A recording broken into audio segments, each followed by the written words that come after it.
Right, okay. Simon Crabtree with Phil Jones. Most important question, Phil, is injury-wise. We saw you coming back for the West Brom game, so how are you now? Yeah, feeling good. Obviously, I was disappointed to pick the injury up against Switzerland in the international break, but you know, I've done a lot of rehab and I'm ready to go again. Fitness-wise, out there as well, do you feel that you're up there? Because I know it's changed slightly out on the training pitches at the moment. Is that been good for you? Yeah, it's been great. You know, the training's been good. It's been bright, and it's what we needed. And in terms of you coming back, fitting straight in across what was a back four, should we presume that central defender is maybe your preferred position now? Yeah, I've always said that anyway. That centre back was where I want to see myself playing, and hopefully get a run of games there as well. Because you're sometimes seen as a sort of a utility man, I suppose, aren't you? Not having that. No, not having the utility.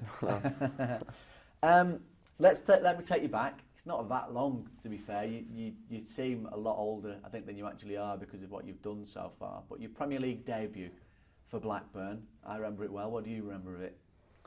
Yeah, it was a good game. You know, it was a nerve-wracking one at the start. You know, coming up against some of your idols that you've been watching for many years as a young lad, but you know, to get a positive result as well, especially for Blackburn playing against Chelsea, we got a point, and to come through the game having not made any mistakes or real errors was an added bonus, and obviously I was just delighted when I came off that I'd made my Premier League debut. Who would have been your idols that you have been playing against? Well, John Terry and you know all the English, the Frank Lampards and all those players that you used to watch from growing up and pretend you was them as a kid on the five-a-side pitches. So.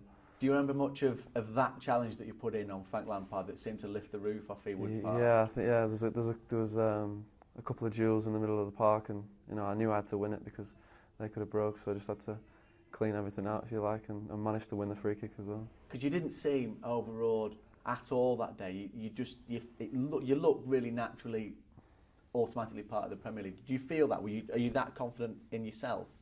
On the day, no.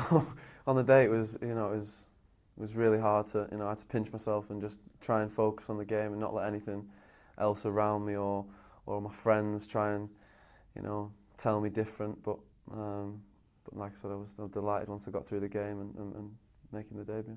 So, what are we, 4 years on or so from that now? How do you feel now when you go out onto the pitch? What's changed? I think I'm more relaxed. I think I'm more wary of the position that we're in, the position that I'm in, and what we have to do to go out and win the game. As a young lad, I think you just go out and play football. As daft as it sounds, you're not feared of anything. You're not frightened of giving the ball away or making a mistake. You just go and get it back. But I think nowadays there's more. You know, there's a lot more tactical battles involved in football, and you have to be aware of what that.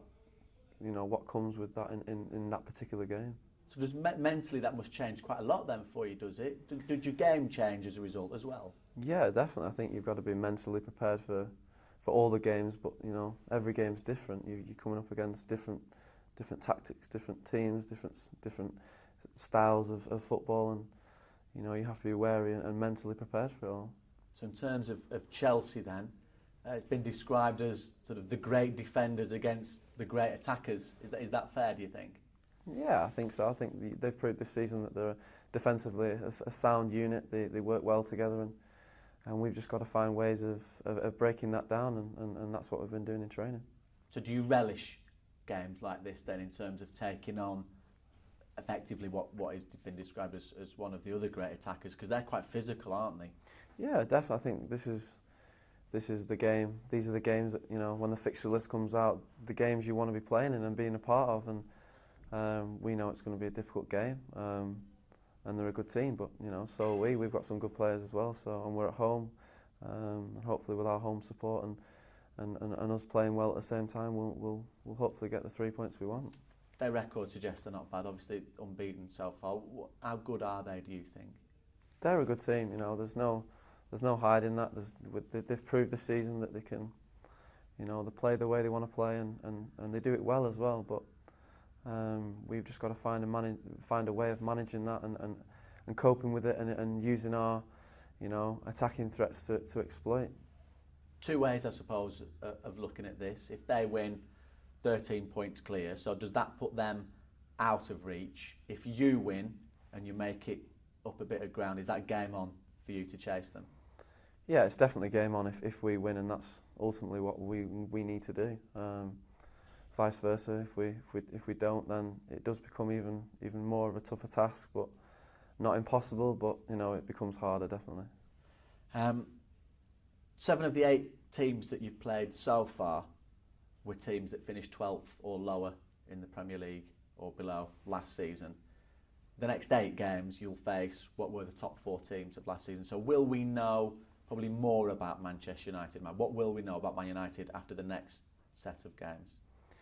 Well, it is a big month for us. We know we've got some tough fixtures coming up, home and away, and if we can come through this with, a few wins and under our belt, then that'll stand us in great stead for the rest of the season, and maybe it'll raise a few eyebrows and say they're not far away, they're not too far behind us.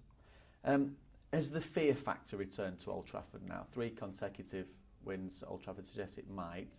Do you get that feeling? Yeah, I definitely feel that the teams are playing against Man United now are a lot more defensively set up. But I think we can still get a lot more fear factor back in the ground, and we only get that by winning games at home, and that's what we need to do. And in terms of, you mentioned the word settle there, the back four it's changed a lot, hasn't it, through no fault of your own, really. How much do you need to get regular partners in there to get settled? It's important, I think, yeah. As it is all over the pitch, it's important to strike up a partnership with your colleagues and the players you're particularly playing with and alongside, and I think if we can do that and keep everyone fit, and then we've got a better chance of succeeding. Still no Wayne, his last game suspended for this one, so how much have you missed him? He's our captain ultimately, and he's an important player for Manchester United and for England, and we need him back on the pitch, and but we've got to manage the Chelsea game without him, and then look forward to the game after that. Captain's own man obviously has to pass on. Looking, if you can, further down the line, would that be something that you would ever like to wear? Do you ever see yourself as a captain? Yeah, of course. I'd love to captain Manchester United one day, but I've got a long way to go till I come near that. I've got a lot of still learning and improving to do, and I want to be able to do that before maybe someone said to me that's the role you want to take on. Brilliant, thank you for that. If I may then, just a handful of these quick questions for the Premier League then. One word, this is pre-recorded by the way, so you can think about it, or if you want to skip on, say as well. One word to describe the history of this fixture and why. Passionate, because they're 2 massive clubs in their own right in the Premier League, and everyone, throws themselves into the pubs to go and watch one of the big games of the season. Brings us nicely onto passion. Is it possible for you to describe your passion for football? I love the game. I love winning. I hate losing. So if it's anything in life, I don't want to get beat at it. So I'm very passionate about what I do, and I enjoy what I do. Is it possible to describe a passionate moment or memory from your playing career so far? I think it's got to be the game against Villa when we won the league. I think at Old Trafford. I was ready for the game. Weeks before the game came around, and I knew that if Man City lost or drew, that we had the chance of clinching the title.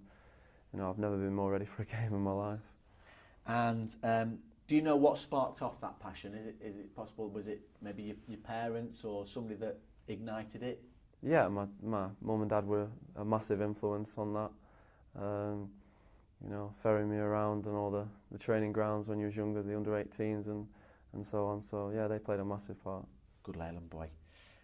Is it possible to one up for the Leyland Massive? Is it possible? Can you describe the Barclays Premier League in 3 words? Fast, ferocious, and exciting. And who is the toughest opponent you've faced in the Premier League? Good question. Good question. I've come up against many. I'd say Drogba was up there. This might sound stupid, but Torres, when he was at Liverpool, was on fire. He was up there. Yeah, I'll say those two. Super. Thank you very much for that. Cheers, mate. Appreciate it.